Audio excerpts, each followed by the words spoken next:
Good morning students, कैसे हैं आप सभी स्टूडेंट्स। कल मैंने आपको पढ़ाया था कृष्णचंद्र का लेखक परिचय और साहित्य परिचय। तो आइए आज हम अपना जो चैप्टर है जामुन का पेड़ स्टार्ट करते हैं। चैप्टर आपका जामुन का पेड़। रात को बड़े जोर का झकड़ चला। सेक्रेटेरिएट के लॉन में जामुन का एक पेड़ गिर पड़ा।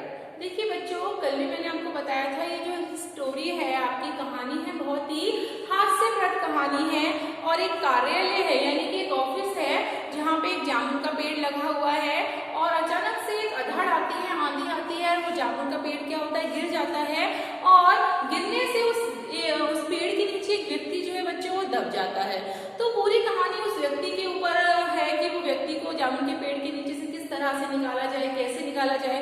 वहाँ के जो कार्यालय हैं, के जो लोग हैं, वहाँ जो काम करते हैं, वो किस तरह से उसके बारे में चर्चा कर रहे हैं, किस तरह से उन्होंने उसको अपना विषय बनाया है, किस तरह से बातें कर रहे हैं पेड़ को लेके, उस व्यक्ति को लेके। तो आपका ये पूरा जो चैप्टर है जामुन के पेड़ और एक व्यक्ति के ऊपर इर्द गिर्द घूमता है। तो आपको शायद समझ में आ गया होगा। देखिए, रात को बड़े जोर का झक्कड़ चला। झक्कड़ का मतलब है कि बहुत जोर से आंधी आई, एक तरीके से तूफान आया। जैसे कि अक्सर आप पढ़ते हैं कि आंधी आने से पेड़ गिर गए या जो भी नुकसान हो गया। सेक्रेटेरिएट के लॉन में जामुन का एक पेड़ गिर पड़ा। आंधी आने से जो सेक्रेटेरिएट का ऑफिस था बच्चों, वहां पे एक जो पेड़ था जामुन का, वो क्या हो गया, गिर गया। सवेरे को जब माली ने देखा तो उसे पता चला कि पेड़ के नीचे एक आदमी दबा पड़ा है। एक माली था वहां का, उसने देखा जब आकर कि जामुन के पेड़ के नीचे तो एक व्यक्ति क्या है, दबा हुआ है। माली दौड़ा दौड़ा चपरासी के पास गया। चपरासी दौड़ा दौड़ा क्लर्क के पास गया। क्लर्क दौड़ा दौड़ा सुपरिटेंडेंट के पास गया और सुपरिटेंडेंट दौड़ा दौड़ा बाहर लॉन में आया।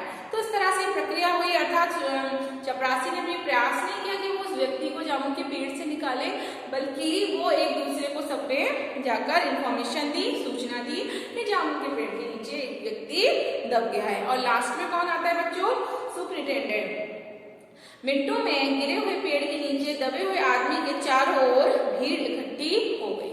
अर्थात जो जामुन का पेड़ था उसमें जितने भी लोग थे वो चारों तरफ से उसको देखने के लिए आ गए कि कौन व्यक्ति वहां पे क्या हो गया है, दब गया है, लेकिन किसी ने भी उसको निकालने का प्रयास नहीं किया। वहां एकदम से बहुत ही ज्यादा भीड़ इकट्ठी हो गई, एक तरीके से तमाशा लग गया, सब उसको देखने आ गए कि यहाँ पे जामुन के पेड़ के नीचे कौन व्यक्ति दब गया है। बेचारा जामुन का पेड़ कितना फलदार था, एक क्लर्क बोला।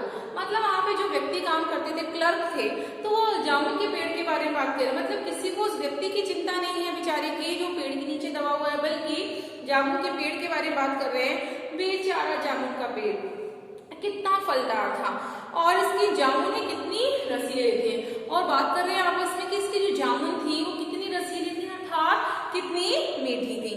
दूसरा क्लर्क याद करते हुए बोला, मैं फलों के मौसम में झोली भरकर ले जाता था और मेरे बच्चे इसकी जामुनें कितनी खुशी से खाते थे। तीसरा क्लर्क लगभग रुआंसा होकर बोला। मतलब वो दो आदमी आपस में बात कर रहे हैं, क्लर्क बात कर रहे हैं, कह रहे हैं यार इतने मीठे थे इसके जामुन, है ना। और मैं अपने जब इसका मौसम आता था जामुन का, जैसे मौसम आता है, हर मौसम में हर फल आता है बच्चों, इसी तरह जामुन आता था, लगता था, तो इसके जो जामुन तोड़ तोड़ कर मैं अपने घर ले जाता था और कहीं ना कहीं मेरे बच्चों को इसके फल बहुत ही पसंद आया करते थे। जो तीसरा क्लर्क है वो भी थोड़ा सा अजीब सा मुंह बना के, रुआंसा सा मुंह बना के वहां पर बोला। मगर ये आदमी, माली ने दबे हुए आदमी की तरफ इशारा किया। अरे ये आदमी, इस तरह से उन्होंने कहा और माली ने इशारा किया उस आदमी की तरफ। हाँ, ये आदमी।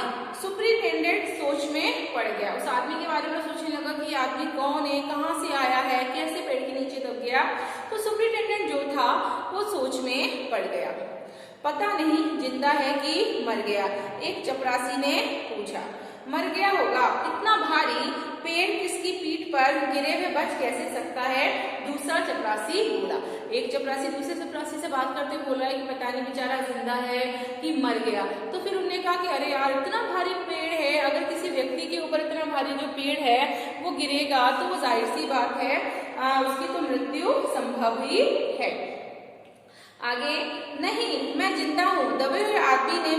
कठिनता से कराहते हुए कहा, नहीं मैं जिंदा हूँ। मतलब जो व्यक्ति था पेड़ के नीचे दबा हुआ था, जब उसने सब लोगों की बातें सुनी कि सब लोग किस तरह से बातें कर रहे हैं कि बेचारा जिंदा है, मर गया, तो उसने सुन लिया। फिर उसने कहा कि नहीं मैं जिंदा हूँ। एक क्लर्क ने ताज्जुब से कहा, पेड़ को हटाकर इसे जल्दी से निकाल लेना चाहिए। माली ने सुझाव दिया, मुश्किल मालूम होता है।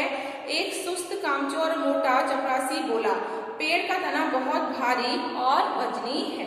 जब उस व्यक्ति ने कहा कि मैं जिंदा हूं, तो बच्चों एक क्लर्क ने कहा कि चलो इसको जल्दी से हम निकाल लेते हैं। लेकिन जो चपरासी थे वहां के बहुत ही ज्यादा आलसी थे, निठल्ले थे, उनसे कोई भी काम नहीं होता था। तो उन्होंने कहा कि अब इतना भारी पेड़ हमें ही उठाना पड़ेगा, क्लर्क साहब तो उठाएंगे नहीं।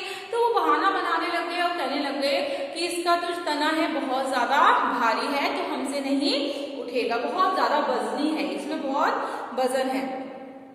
क्या मुश्किल है? माली बोला, अगर सुपरिटेंडेंट साहब हुक्म दे तो अभी 15-20 माली चपरासी और क्लर्क लगाकर पेड़ के नीचे से दबे हुए आदमी को निकाला जा सकता है। तो चपरासी तो आलस दिखाई नहीं थे निकालने के, लेकिन जो माली था उसने कहा क्यों, क्या प्रॉब्लम है ना, ऐसा तो कुछ नहीं है। अगर हम सब मिलकर, सुपरिटेंडेंट जो थे अगर हुक्म करें तो हम सब मिलकर उस व्यक्ति को क्या कर सकते हैं, बाहर निकाल सकते हैं। माली ठीक कहता है। बहुत से क्लर्क एक साथ बोल पड़े, लगाओ जोर, हम तैयार हैं। माली की बात सुनकर जो वहां पे जितने भी व्यक्ति खड़े हुए थे, क्लर्क वगैरह, वो सब उसकी बात से काफी ज्यादा सहमत थे। उसने कहा कि हाँ भाई हम इसकी बात से सहमत हैं, और सब लोग एक साथ बोले कि चलो जोर लगाओ, हम सब तैयार हैं। मतलब उस व्यक्ति को पेड़ के नीचे से निकालने के लिए एक साथ बहुत से लोग पेड़ को उठाने को तैयार हो गए। ठहरो, सुपरिटेंडेंट बोला, मैं अंडर सेक्रेटरी से पूछ लूं। जो सारे लोग थे वो एक साथ तैयार हो गए पेड़ को उठाने में। इतने अचानक से जो वहां का सुपरिटेंडेंट था वो बोला कि अरे रुको, ठहर जाओ, मैं जाके पहले अंडर सेक्रेटरी से पूछ लूं। सुपरिटेंडेंट अंडर सेक्रेटरी के पास गया। अंडर सेक्रेटरी डिप्टी सेक्रेटरी के पास गया और डिप्टी सेक्रेटरी ज्वाइंट सेक्रेटरी के पास गया। ज्वाइंट सेक्रेटरी चीफ सेक्रेटरी के पास गया और चीफ सेक्रेटरी मिनिस्टर के पास गया। मिनिस्टर ने चीफ सेक्रेटरी से कुछ कहा, चीफ सेक्रेटरी ने ज्वाइंट सेक्रेटरी से कुछ कहा और ज्वाइंट सेक्रेटरी ने डिप्टी सेक्रेटरी से कहा। डिप्टी सेक्रेटरी ने अंडर सेक्रेटरी से कहा और फाइल चलती रही। इसी में आधा दिन बीत गया। मतलब बच्चों इस तरह से प्रक्रिया होती रही। देखा जाए तो मैंने जैसे आपको शुरू में बताया था कि इस चैप्टर में थोड़ा सा हास्यपद भी है, थोड़ी सी बेवकूफपन भी है, थोड़ा सा विश्वास न करने वाली बात है। यदि हमारे सामने ऐसी कोई घटना होगी तो हम तुरंत ऐसा एक्शन लेंगे, लेकिन जिस तरह से ये लोग दिखा रहे हैं, बता रहे हैं चैप्टर कि सेक्रेटरी उसके पास गया, वो डिप्टी के पास गया, वो मंत्री के पास गया, तो कहीं ना कहीं बच्चों ये गलत भी है। तो इस तरह से आधा दिन जो है वो निकल गया था इस सारे प्रक्रिया में। दोपहर के खाने पर दबे हुए आदमी के चारों ओर भीड़ जमा हो गई। लोग तरह तरह की बातें कर रहे थे। कुछ मनचले कलेक्टरों ने समस्या को खुद ही सुलझाना चाहा। वे हुकूमत के फैसले का इंतजार किए बिना पेड़ को अपने आप हटा देने का निश्चय कर रहे थे कि इतने में सुपरिटेंडेंट फाइल लिए भागा भागा आया और बोला कि हम लोग खुद इस पेड़ को नहीं हटा सकते, है ना, हम लोग व्यापार विभाग से संबंधित हैं और ये पेड़ की समस्या है जो कृषि विभाग के अधीन है। बच्चों वहाँ पे जो भी दोपहर का समय हो चुका था, जाहिर सी बात है लंच टाइम में सब लोग फ्री थे, तो वहाँ काफी ज्यादा भीड़ इकट्ठी हो गई थी। और जो वहाँ पे थोड़े से क्लर्क थे, मन चले नवयुवक कह लो, तो उन्होंने सोचा क्यों ना हम सुपरिटेंडेंट का फैसले का इंतजार न करें और हम सब मिलकर क्या करते हैं, इस व्यक्ति को, बेचारे को पेड़ के नीचे से निकाल लेते हैं, है ना। वो अपने निश्चय किया कि चलो हम सब मिलकर करते हैं। लेकिन जो सुपरिटेंडेंट था वो फाइल लेकर भागा आया और उसने कहा कि हम तो व्यापार विभाग से संबंधित हैं, है ना, जैसे विभाग होते हैं सबके अपने अपने विभाग से संबंधित सब काम करते हैं, तो उन्हें कहा हम तो विभाग से संबंधित हैं, लेकिन ये तो पेड़ की समस्या है जो कि कृषि विभाग के अधीन है, तो इसलिए हम इस पेड़ को नहीं हटा सकते हैं और इस व्यक्ति को नहीं हटा सकते हैं, निकाल सकते हैं। मैं इस फाइल को अर्जेंट मार्क करके कृषि विभाग में भेज रहा हूँ, वहां से उत्तर आते ही इस पेड़ को हटवा दिया जाएगा। वो कह रहा है सुपरिटेंडेंट कि भाई ये हमारे विभाग का नहीं है, इसलिए हम इस पर कोई भी कदम नहीं उठा सकते, कोई स्टेप नहीं ले सकते, इसलिए मैं तुरंत इस फाइल को कृषि विभाग में भेज रहा हूँ और वहां से तुरंत जैसे ही उत्तर आएगा तो मैं कुछ ना कुछ एक्शन लूंगा, यानी वहां के जो लोग हैं कोई ना कोई एक्शन लेंगे। दूसरे दिन कृषि विभाग से उत्तर आया कि पेड़ व्यापार विभाग के लॉन में गिरा है, इसलिए इस पेड़ को हटवाने या न हटवाने की जिम्मेदारी व्यापार विभाग पर पड़ती है। उन्होंने कहा कि भाई जो व्यापार विभाग है उनके लॉन में गिरा है, तो जाहिर सी बात है इसकी जो जिम्मेदारी है व्यापार विभाग की होगी। ये उत्तर पढ़कर व्यापार विभाग को गुस्सा आ गया। उन्होंने फौरन लिखा कि पेड़ों को हटवाने या न हटवाने की जिम्मेदारी कृषि विभाग पर लागू होती है, व्यापार विभाग का इससे कोई लेना देना नहीं है, अर्थात कोई संबंध नहीं है। जब उनको रिप्लाई मिला कृषि विभाग से, उन्होंने ये कहा कि भाई ये जो पेड़ है ना, आप लोगों के अंडर में आता है, लेकिन उन्होंने कहा कि भाई जो ये पेड़ है व्यापार विभाग के लॉन में लगा हुआ है, तो जाहिर सी बात है ये व्यापार विभाग ही सुलझता है, अर्थात ये मामला जो है व्यापार विभाग का है। लेकिन उनको काफी ज्यादा गुस्सा आया, उन्होंने कहा कि हमारा इसके साथ कोई लेना देना नहीं है, अर्थात कोई संबंध नहीं है। दूसरे दिन भी फाइल चलती रही। शाम को जवाब आ गया, हम इस मामले को हॉर्टिकल्चर डिपार्टमेंट के हवाले कर रहे हैं, क्योंकि यह है एक फलदार पेड़ का मामला है और एग्रीकल्चर डिपार्टमेंट अनाज और खेतीबाड़ी के मामलों में फैसला करने का हकदार है। देखिए मतलब पूरा एक दिन निकल गया, पूरी रात निकल गई बच्चों, उसके बाद दूसरा दिन आया और दूसरे दिन भी वो फाइल चलती रही। मतलब उस व्यक्ति के बारे में किसी ने नहीं सोचा कि वो व्यक्ति बेचारा भूखा है, प्यासा है, मर जाएगा या उसकी हालत गंभीर है, लेकिन सब अपनी फाइलों को लेके चलते रहे कि ये हमारे विभाग में नहीं है, ये उसके विभाग में नहीं है। इस तरह की प्रक्रिया चलती रही और दूसरा दिन आ गया और दूसरा दिन आया तो फाइल चलती रही। शाम को जवाब आया कि ये किसका मामला बच्चों, हॉर्टिकल्चर का मामला है, क्योंकि ये फलदार वृक्ष है और जाहिर सी बात है ये किसके अंतर्गत आते हैं, जिसमें हमें अनाज और फल वगैरह मिलते हैं, एग्रीकल्चर डिपार्टमेंट के अंदर आते हैं। फिर इसलिए उन्होंने कहा कि जामुन एक पेड़, चूंकि एक फलदार पेड़ है, इसलिए ये किसका मामला है बच्चों, ये एक हॉर्टिकल्चर डिपार्टमेंट का मामला है। रात को माली ने दबे हुए आदमी को दाल भात खिलाया।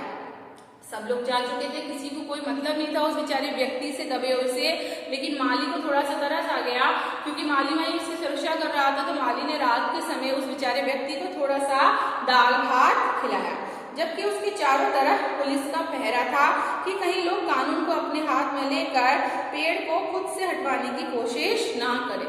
देखिए कितना बेवकूफीपन बात है इसमें देखा जाए, चारों तरफ पुलिस का पहरा है लेकिन उसको कोई नहीं हटा रहा है, उस व्यक्ति को के ऊपर से पेड़ को कोई नहीं हटा रहा है, और पुलिस इसलिए खड़ी हुई थी कि कोई ना अपने कानून को अपने हाथ में ना ले ले, मतलब अपनी मर्जी से कोई पेड़ ना हटा दे, उस व्यक्ति को ना निकाल ले। इस तरह की इस चैप्टर में हास्य पर बातें हैं। मगर एक पुलिस वाला कांस्टेबल को दया आ गई और उसने माली को दबे हुए आदमी को खाना खिलाने की इजाजत दे दी। मतलब खाना खिलाने की भी उसको क्या मिली है बच्चों, इजाजत लेनी पड़ी माली को, किससे, पुलिस वाले से, कि बेचारा 2 दिन से पेड़ के नीचे दबा हुआ है, भूखा प्यासा। तब जाकर एक पुलिस वाले ने उसको क्या कहा, चलो ठीक है आपको हम कह रहे हैं आप इसको खाना खिला दो। माली ने दबे हुए आदमी से कहा, तुम्हारी फाइल चल रही है, उम्मीद है कि कल तक फैसला हो जाएगा।